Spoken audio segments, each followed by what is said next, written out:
Shamiso, thank you so much for your time and welcome to the South African morning. I mean, obviously, vulnerable children at this point may be, of course, at risk of not getting the better care that they deserve because some of these ECD centres have not reopened yet. Just give us a picture here of what it's looking like.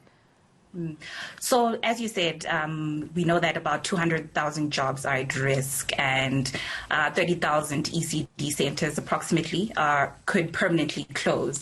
And this could ultimately affect 1 million children within vulnerable communities. So, it has a devastating impact on children in terms of nutrition because before the pandemic, 27% of children were currently stunted. But now we know that children receive their main meal of the day in ECD centers. So we're likely to see a rise in malnutrition because a lot of parents are not working. So we know that children will be going hungry during the pandemic. And also in terms of stimulation for early learning, a lot of the children were actually receiving their social, physical, and cognitive development in ECD centers. So now we know that parents are at home and they don't have enough resources to be able to teach their own children. So we're expecting a lot of developmental delays for children. And this could have a long-term impact on the skilled labor workforce that we have in the future. And lastly, in terms of the vulnerability of children, a lot of children come from toxic backgrounds of abuse. So we know that there's going to be an increase in abuse. Already cases have been spoken of. Children have died during the pandemic because of abuse. And ECD centers basically provided relief, from home. So that's basically what's currently happening at the moment. Yes. Have you engaged with the Department of Social Development on some of these concerns that you're raising? Because there is a responsibility by government to ensure that children, vulnerable or not, are, of course, kept safe. They're protected from any social harms and continue to receive the necessary skills to help them develop better. If you're aware that there have been protests within the ECD sector because Department of Social Development had proposed allocating 1.3 billion to compliance monitoring of ECD centers to create youth employment jobs. But then the ECD sector obviously then protested against this, saying that this 1.3 billion could be repurposed to actually making the ecosystem, the ECD ecosystem survive, repurposing that money to actually making sure that ECD practitioners have some sort of income to be able to reopen centers because a lot of centers don't have PPE or money to be able to afford PPE in order for them to open.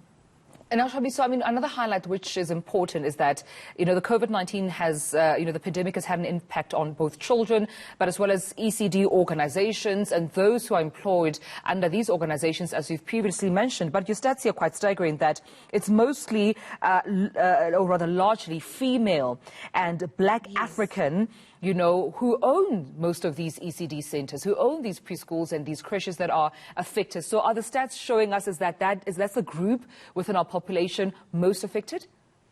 Yes, and also ECD NPOs, the organizations that provide ECD services to children, have been severely impacted because donors are starting to repurpose funding elsewhere. So we're finding a lot of cases where some NGOs are at the brink of closing. And we know that this has detrimental impacts for children because if NGOs are not able to provide services to ECD centers or to children, this also severely impacts children as well as ECD practitioners. Right. Now, you also believe that social investors have a critical role to play here. Yes.